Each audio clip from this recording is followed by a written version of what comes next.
Peguam. Bincang samar-samar begini tak payah peguam, ketua kampung memboleh. Peguam ini harus spesifik. Ya, marah apa? Jawablah. Dalam hal ini ramai berpandangan langkah yang telah diambil oleh Yang Berhormat Perdana Menteri menandatangani perjanjian dengan Presiden Indonesia baru-baru ini berkaitan pertikaian maritim Malaysia Indonesia ini bukanlah satu langkah proaktif untuk menyelesaikan pertikaian yang disebut tadi sudah 18 tahun, tetapi ianya lebih suatu langkah kompromi yang kurang berhati-hati yang boleh merugikan usaha melindungi hak wilayah Malaysia dan menyentuh soal kedaulatan negara. Menonton video ini, sebelum kita melakukan video ini, sila pertimbangkan untuk menekan butang subscribe dan aktifkan butang lonceng untuk mendapatkan video terbaru setiap hari. Peguam. Bincang samar-samar begini tak payah peguam, ketua kampung memboleh. Peguam ini harus spesifik. Ya, marah apa? Jawablah.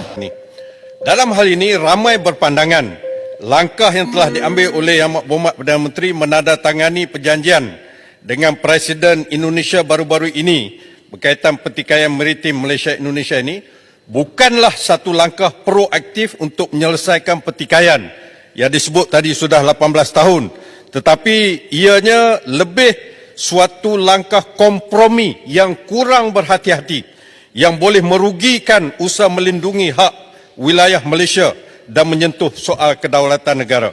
Tindakan kerajaan dan Yang Berhormat Perdana Menteri juga jelas, ini penting, membelakangkan pandangan pakar-pakar maritim kita yang selama ini membantu kerajaan dengan tekun dalam usaha melindungi hak wilayah maritim. Mereka memberi pandangan pakar, expert opinion, agar Malaysia tidak berkompromi dengan tuntutan Jakarta yang membabitkan kawasan laut di Laut Sulawesi dan di bahagian paling selatan di Selat Melaka. Pandangan mereka, langkah ini merugikan Malaysia, di mana negeri Johor pada pandangan mereka akan kehilangan wilayah laut termasuk menghadapi kesan negatif aktiviti ekonomi maritim di pelabuhan Tanjung Pelepas, manakala pelabuhan Tawau Sabah akan... Yang Berhormat, ini bukan ruang untuk Yang Berhormat bersyarah. Direct to the question. Kalau nak ikut macam tu, masa dah lebih 2 minit dah. Right? Please get to the point. Dengan izin. Ya. Saya nak tanya Perdana Menteri. Oleh kerana Perdana Menteri, saya ada 4 soalan saja. 4 sahaja. Yang pertama soalan saya, adakah langkah yang diambil oleh Yang Berhormat Perdana Menteri dalam hal ini, iaitu menandatangani perjanjian dengan Jokowi, telah mengambil kira pandangan pihak yang berkepentingan, interested parties, khususnya kerajaan negeri Johor dan kerajaan negeri Sabah, dan jika ada konsultasi atau engagement itu, bila dia dibuat? Soalan pertama. Soalan yang kedua, sekiranya kerajaan tidak mahu lagi menggunakan pakai nasihat pakar-pakar maritim yang saya sebutkan tadi, saya mahu tahu, adakah sekarang ini kerajaan mempunyai penasihat baru di dalam aspek maritim yang dirundungi oleh pihak kerajaan? Jika ada, sila nyatakan siapa penasihat baru ini.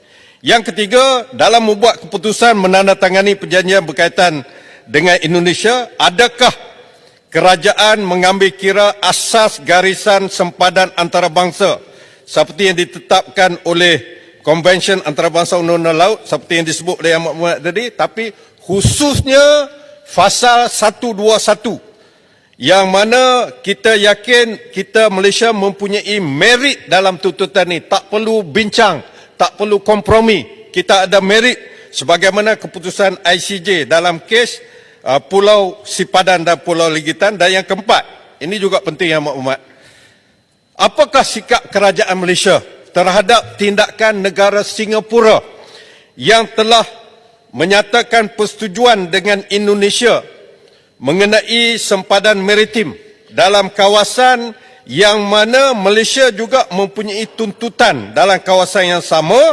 iaitu dalam kawasan 3 batu nautika daripada pantai Johor. Itu 4 soalan saya. Terima kasih Tuan Yang Ketua. Terima kasih Ketua Baru. Apa dia soalan Ketua Baru? Ramai berpandangan. Pakar maritim. Siapa yang pandangan? pakar mana yang dibicarakan. Ya. Kemudian telah melanggar yang mana? Peraturan mana? Peruntukan mana? Dia peguam. Bincang samar-samar begini tak payah peguam. Ketua kampung pun boleh. Peguam ini harus spesifik.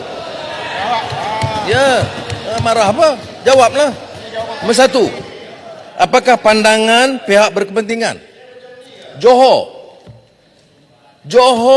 Tuanku Sultan telah dimaklum bahawa ini sempadan ini 3 batu nautical miles, 3 batu nautika daripada kawasan. Ini jauh, tidak termasuk perbatasan Johor. Satu. Sabah tidak dimeterai dalam hal ini.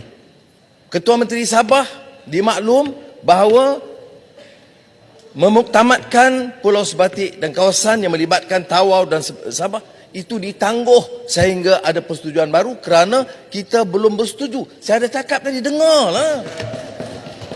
Soalan kedua, pakar maritime. Pakar maritime mana? Saya dah sebut nama-nama. Kementerian Luar, Jabatan Maritim, MKN, Peguam Negara, Jabatan Ukur dan Pemetaan, Hidrografi Malaysia. Menteri Luar dan Kementerian Luar yang menjalankan kebanyakan tugas itu. Tapi sebelum saya meterai, perjumpaan akhir saya masih berdepan dengan mereka.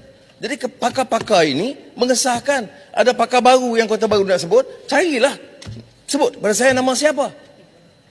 Ini pakai sembrono aja. Baik, dan semua mengikut peraturan asal sempadan 1 to 1. Tidak ada pelanggaran langsung. Yang dipersetujui adalah yang dipersetujui oleh semua pakar-pakar kita.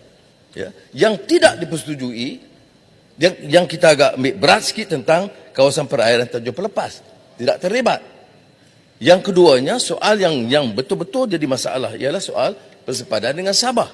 Yang kita tidak bersetuju. Baik. Mengenai soalan keempat tentang Singapura. Singapura dan Republik Indonesia itu buat perjanjian 2009. Masa itu paguh, beras semua dalam kerajaan. Dan apa yang kita lakukan? Sampai sekarang, yang berhormat harus tahu ya, perjanjian Singapura dan Republik Indonesia perjanjian 2009 itu telah dibantah oleh kerajaan Malaysia. Dan saya telah maklum kepada Presiden Jokowi bahawa kita tidak boleh terima yang ini kerana ia menjejaskan kepentingan Malaysia. Baik. Jadi, penjelasan saya, 4 soalan ini, itu hanya digunakan sebagai ruang politik murahan. Sebab mana mungkin, ya kalau disebut, ya, pakar mana, sebut pakar mana. Perjanjian mana yang dilanggar, peruntukan mana yang dilanggar. Kawasan mana yang diserah kepada Indonesia yang mengabaikan kepentingan kita. Yang saya sebut tadi, yang kita kira betul-betul, kawasan pelabuhan Tanjung Pelepas, yang sebenarnya keluar daripada perbatasan negeri Johor, dan kemudian Sabah yang tak dapat kita persetujui. Walaupun saya dah minta pegawai-pegawai cari jalan runding supaya ada win-win situation. Ya. Saudara sebut tentang sipadan ligitan. Sipadan ligitan itu tengok rekod. Yang pergi runding dengan Presiden Soeharto itu saya sebagai Timbalan Perdana Menteri untuk memberikan mengambil keputusan dipersetujui oleh Presiden Soeharto untuk bawa sipadan ligitan. Nak mengamuk pasal apa?